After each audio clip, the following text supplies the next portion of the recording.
Hi കൂട്ടുകാരെ, ചങ്ങായി വ്ളോഗ്സിലേക്ക് എൻ്റെ എല്ലാ കൂട്ടുകാർക്കും സ്വാഗതം.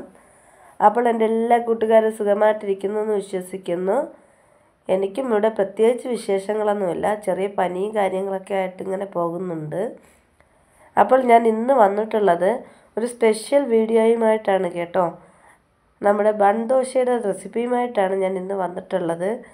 അപ്പോൾ ഈ ഒരു ബൺദോശ എന്ന് പറയുമ്പോഴത്തേക്ക് നമുക്ക് കറികളൊന്നും ഇല്ലെങ്കിൽ പോലും കഴിക്കാനായിട്ട് നല്ല അടിപൊളി ടേസ്റ്റായിട്ടുള്ളൊരു ദോശയാണ്. നല്ല പുറം ഭാഗം നല്ല ക്രിസ്പി ആയിട്ടും ഉൾഭാഗം നല്ല സോഫ്റ്റായിട്ടുമാണ് ഈ ഒരു ദോശ കിട്ടുന്നത്. അപ്പോൾ എൻ്റെ എല്ലാ കൂട്ടുകാരും ഇത് ട്രൈ ചെയ്ത് നോക്കുമെന്ന് ഞാൻ വിശ്വസിക്കുന്നു. നമുക്ക് എളുപ്പത്തിൽ തന്നെ ഇത് തയ്യാറാക്കിയെടുക്കാവുന്നൊരു ബൺദോശ റെസിപ്പിയാണ്. അപ്പോൾ എൻ്റെ കൂട്ടുകാരെ പറഞ്ഞ് ഞാൻ ബോറടിപ്പിക്കുന്നില്ല, വീഡിയോയിലേക്ക് പോകാം.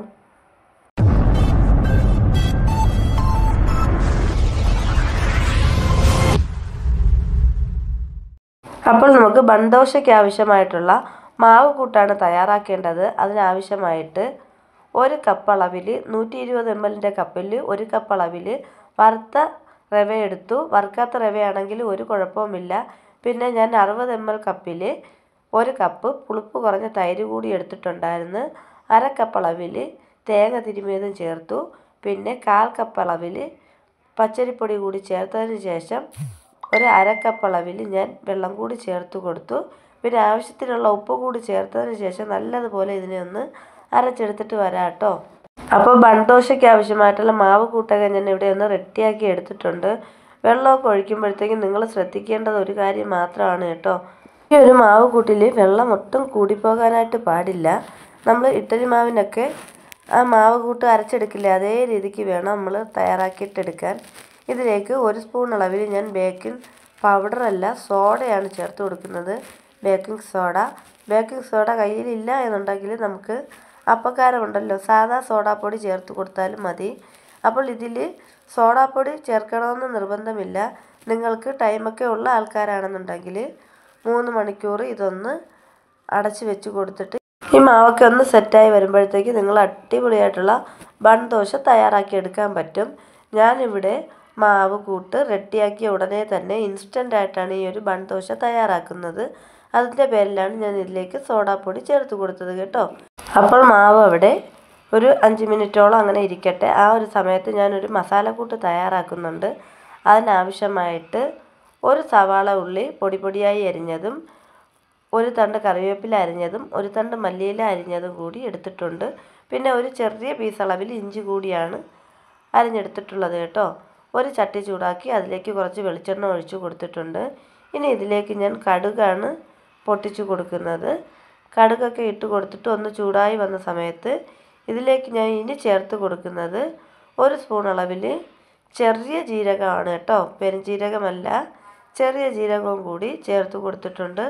അതും കൂടി ഒന്ന് പൊട്ടി വരുന്ന സമയത്ത് നമുക്കിതിലേക്ക് ഇഞ്ചിയാണ് ഞാൻ ചേർത്ത് കൊടുക്കാനായിട്ട് പോകുന്നത്. അപ്പോൾ നമ്മുടെ ജീരകമൊക്കെ ഒന്ന് പൊട്ടി വരുന്നുണ്ട്. ഇനി നമുക്ക് ആ അരിഞ്ഞു വെച്ചിട്ടുണ്ടായിരുന്ന ഇഞ്ചി കൂടി ചേർത്ത് കൊടുത്തിട്ടുണ്ട്.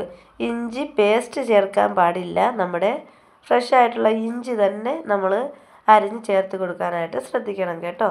ഇനി ഇതിലേക്ക് ഞാൻ അരിഞ്ഞു വെച്ചിട്ടുണ്ടായിരുന്ന സവാള കൂടി ഇട്ട് കൊടുക്കുന്നുണ്ട്.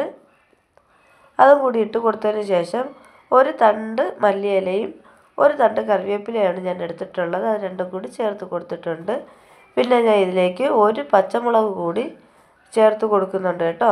പച്ചമുളക് നേരത്തെ എടുക്കാനായിട്ട് ഞാൻ വിട്ടുപോയതാണ്. അപ്പോൾ 1 പച്ചമുളക് കൂടി ചേർത്ത് കൊടുത്തിട്ടുണ്ട്. ഇനി നമുക്ക് ഇതെല്ലാം കൂടി നല്ലതുപോലെ ഒന്ന് വഴറ്റി കൊടുക്കണം കേട്ടോ.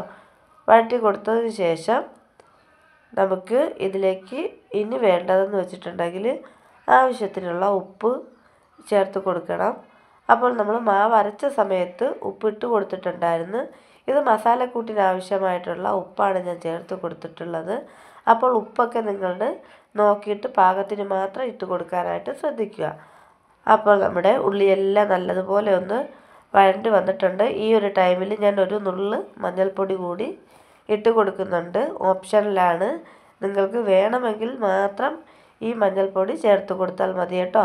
അപ്പോൾ അത് നമ്മുടെ ബൺദോശ ഉണ്ടാക്കുന്ന സമയത്ത് കറക്റ്റ് ബണ്ണിൻ്റെയൊക്കെ ആ ഒരു കളർ കിട്ടാൻ വേണ്ടിയിട്ടാണ് നമ്മൾ ഈ ഒരു മഞ്ഞൾപ്പൊടി ചേർത്ത് കൊടുക്കുന്നത്. നിങ്ങൾക്ക് അത് വേണ്ടാന്നുണ്ടെങ്കിൽ മഞ്ഞൾപ്പൊടി ഒഴിവാക്കാവുന്നതാണ്. ഇനി ഞാൻ തീയൊക്കെ ഒന്ന് അണച്ചു കൊടുത്തിട്ടുണ്ട്.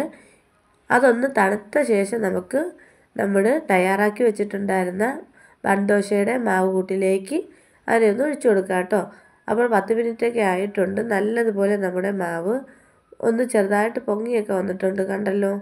ഇനി നമ്മൾ റെഡിയാക്കിയ ആ ഉള്ളിയുടെ മിക്സ് എല്ലാം കൂടി ഇതിലേക്ക് ഒഴിച്ചു കൊടുക്കുകയാണ്. നല്ല തിളച്ച ചൂടോടെ ഒഴിച്ചു കൊടുക്കാനായിട്ട് പാടില്ല കേട്ടോ. അപ്പോൾ ചെറുതായിട്ടൊന്ന് തണുത്തതിന് ശേഷമാണ് ഞാൻ ഒഴിച്ചു കൊടുക്കുന്നത്.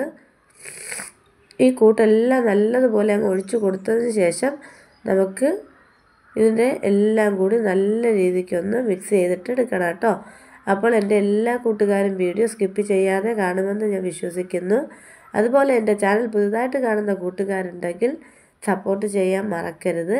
അപ്പോൾ ഞാനിടുന്ന വീഡിയോസൊക്കെ നിങ്ങൾക്ക് ഉപകാരപ്രദമായിട്ട് തോന്നുന്നുണ്ടെങ്കിൽ എന്നെ കമൻറ്റ് ബോക്സിൽ അറിയിക്കാനായിട്ടും മറക്കരുത് കേട്ടോ. അപ്പോൾ നമ്മുടെ ബൺദോശയ്ക്ക് വേണ്ടിയിട്ടുള്ള മാവ് കൂട്ടൊക്കെ ഞാനിവിടെ റെഡിയാക്കി എടുത്തിട്ടുണ്ട്. അപ്പോൾ നമുക്ക് ബൺദോശ തയ്യാറാക്കി തുടങ്ങാം.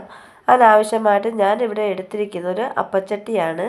നിങ്ങളുടെ കയ്യിൽ ഏതെങ്കിലും കുഴിയായിട്ടുള്ള പാത്രങ്ങൾ ഇതുപോലത്തെ ഉണ്ടെങ്കിൽ നിങ്ങൾക്ക് എടുത്തിട്ട് ഇതേപോലെ ബൺദോശ തയ്യാറാക്കാവുന്നതാണ്.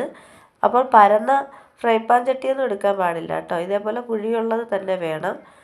അപ്പോൾ ചട്ടിയൊക്കെ ചൂടായപ്പോഴത്തേക്ക് ഞാൻ ഇതിലേക്ക് 1 സ്പൂണ് വെളിച്ചെണ്ണ ഒഴിച്ചു കൊടുത്തിട്ടുണ്ട്.